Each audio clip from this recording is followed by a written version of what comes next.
ছোটবেলার স্মৃতিগুলো যখন পড়ে মনে, একলা একা কাঁদি আমি বসিয়া গোপনে। তুই যে ছিলি খেলার সাথে স্কুলেরই প্রেম, সুযোগ বুঝে আমার সাথে খেললি যে তুই গেম।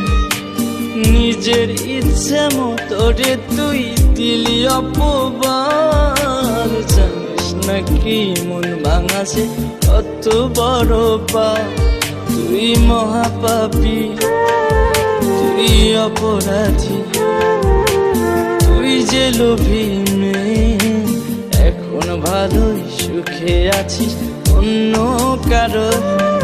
তুই মহাপাপী অপরাধী, তুই যে লোভী মেয়ে, এখন ভালোই সুখে আছিস অন্য কারো হয়ে।